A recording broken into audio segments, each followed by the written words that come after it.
of the United States of America, America, and to the republic for which it stands, stands one one nation, nation, under God, under God, indivisible, indivisible, with with liberty liberty and justice for all. all. Wendy, you want to take the roll call? Mike Hobson, Here. Marilyn Ertley, Here. Deborah Nelson, Here.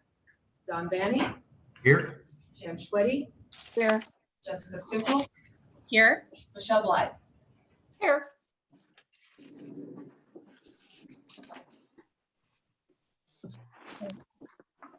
Madam Mayor, I'd like to move to approve the agenda. Second. Question?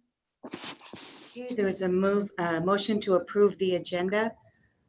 Should I do a roll call or vote? So. Okay, all those in favor? Aye. Any opposed? Great. So we just have two items on our workshop this evening. And the first one is an amendment to the Petite contract for the 204th roundabout design. And Jim Kelly is here to present that to us. Thank you very much, Madam Mayor and council members. It's a pleasure to see you this evening, albeit via web hosting. This item before you tonight is a design change to the Petite contract. They are designing our 204th roundabout.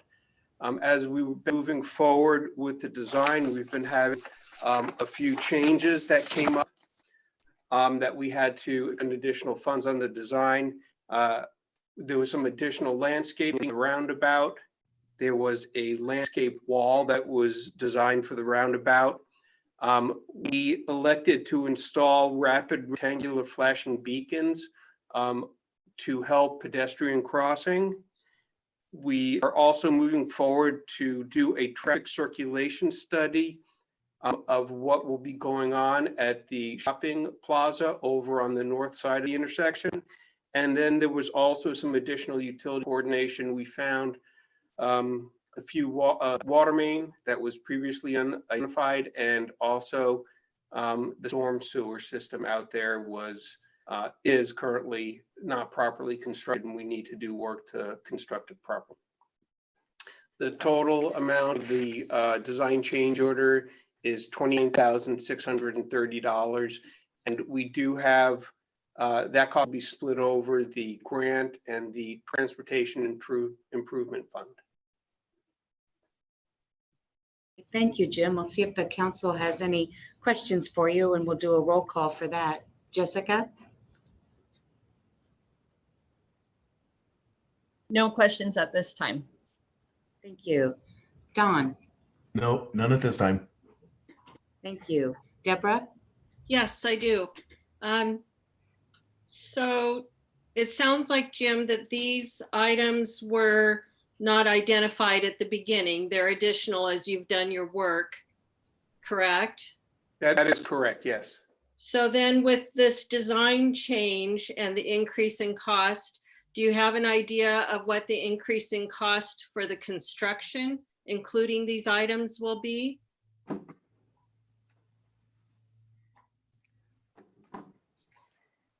If I would say that these additional items,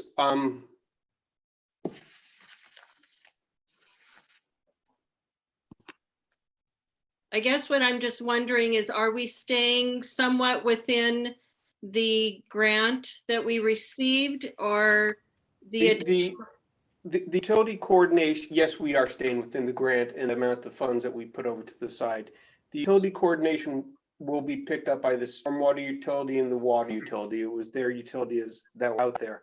The landscaping, concrete wall, the landscaping itself, and the rapid rectangular flashing beacons, those are going to be the only cost items. I can't see those three items costing over $50,000. Okay, thank you. And You're I'm welcome. glad you guys identified these things. I think they'll all add to the safety and the appeal of the roundabout. So good work. And The landscape wall landscaping, as well as the rapid rectangular flashing beacons, are inputs that we received from the public during our open house, as well as from the council members. Excellent. Thank you, Deborah. Michelle? I do not. Okay, Marilyn? No, Jim just answered my question, so I was just wondering what the bottom line would be if we're still in the realm of positive. It's not a large amount, so I think it's well worth it. Good. Mike? Most of my questions have been answered. When I first looked at this, I was concerned that I was wondering why these things hadn't been anticipated at the beginning during the first go around when we first approved this. And I guess this amounts to a change order. Is that what we're calling this? So, I mean, I understand the reasons for it. I was just kind of concerned that, you know, that why weren't these things like landscaping? Why wouldn't that have been pretty well identified, or the wall, things like that. I can kind of understand after the explanation as to how this occurred, but it did bring up a little bit of concern on my part when I first saw it. Thank you, Mike. Jan? I just have one question, and Jim might not be able to answer it. I noticed that it said that work was going to start this summer. Is that a definite going to start, or is it going to be on hold like everything else, and we're just going to have to wait and see how this all rolls out before it gets done? We are moving forward with going to bid and going to construction unless we get some orders to direct us differently. We're going to build it this summer. Okay, excellent. Thank you. Our citizens are going to want to know that. Jim, thank you for the good work, and thank you for taking the input from the citizens at the public comments and refining the design to the roundabout. I think we're all grateful for that. Is there any other additional questions or comments on that one? Yes, I got one following back to Deborah's question. Jim, when you stated that the cost of this is going to come out of the stormwater and water departments and stuff, is that all figured into the budget that's going right now, or is that going to have to take some amendments to the budget to cover those costs? That only one component of it, of the four major components that we identified: the landscape improvements, the wall, the rapid rectangular flashing beacon. Those are all going to cut transportation. The utility coordination will come out of water and sewer. And yes, those funds, we made sure that we had extra funds, the water, sewer, storm funding of this project for such unforeseen circumstances. And then when we start construction, we don't know if we start digging around, we might find something else that's not on the drawings. Yeah, that's true. Okay, I was just curious, make sure we had money to cover it. Thank you. We do. So everybody, any other questions or comments on this subject? No. Okay, so we'll move to our second item, which is an ordinance updating the Arlington Municipal Code. Good evening, Steve Heifel. I understand you're going to take this one. That's right, Madam Mayor. Thanks for letting me join the meeting. This is an ordinance that updates the Public Records Act provisions of Arlington's Municipal Code to simply make them conform with the state statute. This is a housekeeping item. We were missing one item that the Public Records Act says we ought to include. I noticed it when we had a routine review of some Public Records Act documents that came through. And so I drafted an ordinance to try to make our ordinance as consistent as possible with the state code. So I'm happy to answer any questions the council has. Okay, we'll do our roll call again then. Jessica, do you have any questions? Yeah, so my question on this one was, since it's not a red line version, does that mean we're completely starting from scratch from this ordinance? We're adding some sections to our existing ordinance. So everything that's contained in this ordinance is new. But for the most part, it's consistent with the practices that we have followed up to this point. Okay, thank you. John? Nope, no, none for me. Okay, Deborah? None. Michelle? all clear and good for me. Awesome. Marilyn? No questions. Okay, Mike No questions. Oh, and Jan. wow. No questions. Steve, you explained it very well. Thank you. That completes the items on our business workshop portion this evening. Paul, do you have any administrative report? No report this evening. Thank you. Madam Mayor, City Attorney here. Did I misunderstand, or did we not have a motion? I think you took a roll call, but I don't think there was a motion that It's a workshop this evening, Mr. Piper. We'll take motions next week. Thank you very much. I'm New format, new I'm time. not used to this format. Does anyone know what day it is? We're at a council meeting. It must be Monday. Yeah. We hope. So I'll go through the roll call again for any comments from the council members.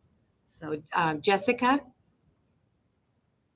Yeah, I just had one question that is not on the agenda because on Wednesday we were previously scheduled for the downtown corridor community meeting, and I'm sure it's not still happening, but I was wondering if there was any word on if it would be virtual or rescheduled. They are working on rescheduling it into a webinar format. But we don't have a date on that yet. So, good question. Don? One thing that's been brought to my attention, and I've also noticed it myself, is we might want to take a look down at the bottom of the Safeway Hill here coming up Olympic, where traffic heading southbound on Olympic, there's starting to see a lot of potential accidents, people not seeing cars that are coming off of, what is that, Alcazar there, turning onto Olympic, because the cars parked in front of the new construction. So there's been some pretty close, I witnessed one just the other day that, I mean, it was just within inches of a pretty good T-bone. So we might want to take a look at considering something there. We'll look into that. Yeah. Making it a three-way stop or something there. All right, thank you. Deborah? Thank you, Don, for bringing that up. We've talked about that over the years, so it would be good, Paul, for you to follow up on that. Yeah, we'll work on that. We'll do some analysis on that intersection. Yeah. No, I have no report. I just want to say thank you to Jan for her written reports. And I liked how kind of Don said what he'd sat through, and Michelle. And I was thinking about the different webinars I'm doing. And I thought, sometimes it's not easy to report out on them, but what they do is they help me as a council person to think outside of my box and get a wider scope of perspective and to see what other cities and regions are doing. So it's just nice to kind of get an overall idea from people. So thank you. Thank you, Deborah. Michelle? Yeah, I'm glad you said that, Deborah, because, I was watching a webinar. It was the myths and misconceptions about the opioid crisis. And he did a really nice job on it. It was presented by Ideal Option. And he really talked about the communities and how before these clinics came into the communities, how there was almost an uproar in some of the cities about not wanting them there because they felt like it would increase crime and vandalism. And they haven't seen that at all. And it's really done justice to the cities that these clinics have come into. And these are not methadone, and I think they have an entirely different, the results with them might be a little bit different than the opioid addiction clinics specifically, but it was really interesting listening to him speak and some of the people on there about the clinics and how they have been able to help so many people. And I think it aligns with what Chief Ventura is doing with his team, and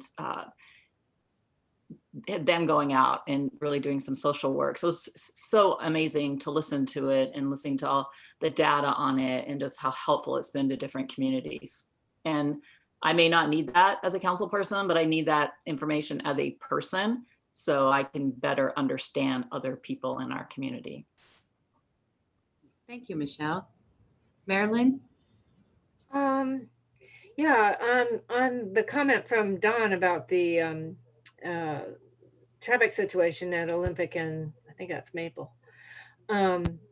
We also had talked about maybe having stop sign put at First and Olympic or where the parking lot is that comes out. I guess that's Second.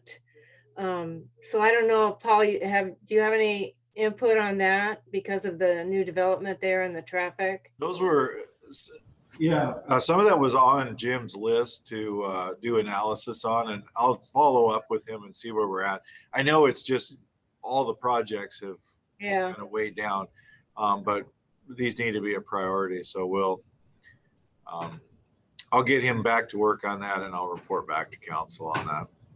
Okay. Progress. Great, appreciate it. Thank you. I had one other thing I just wanted to mention that that Jessica and I had also been working on the and Paul on the RFA situation, and we'll have a report. I believe. Did we decide it would be next Monday, Paul?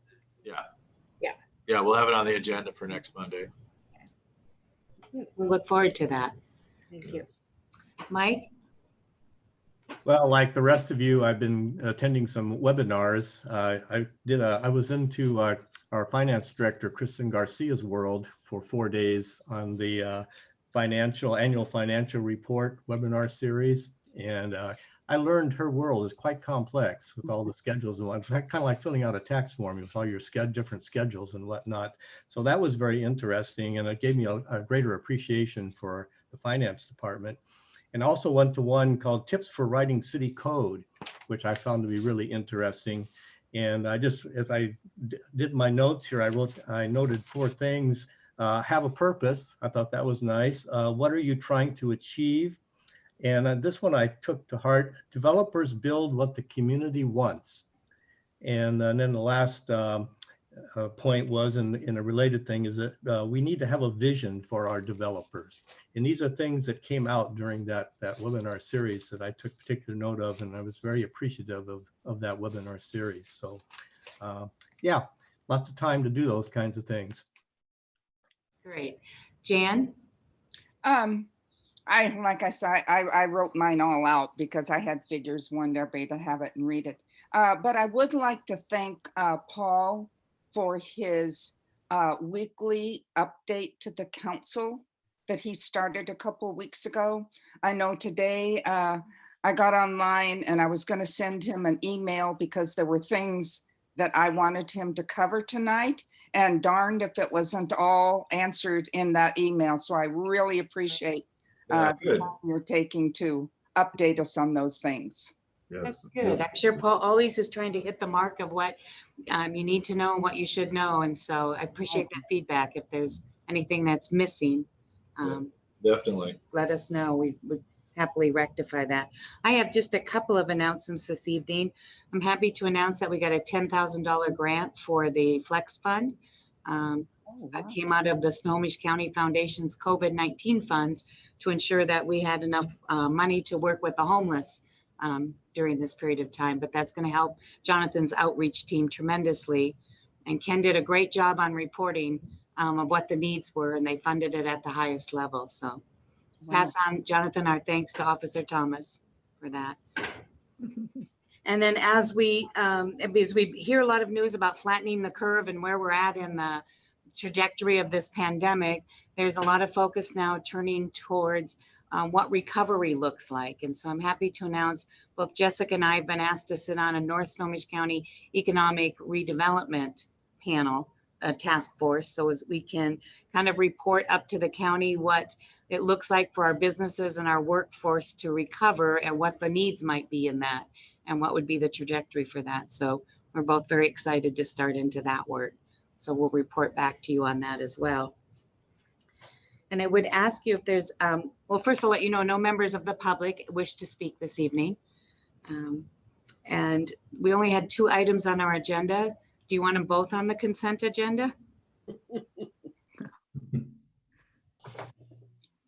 I'd say yes. There's Yes. no reason not to. I say yes. Have we ever had a full consent agenda meeting before? I was gonna We're say, also going to have a report from the consultant for the RFA, so. Yeah. we'll I- have- I'm thinking the Public Works one needs to come forward though, because that's an increase Mhm. of cost. So, And then the Yes. and the municipal code, is everybody okay with that going on a consent agenda? yeah. Yes. Yep. I didn't forget anything. Okay. It's nice to see you all in person on the screen.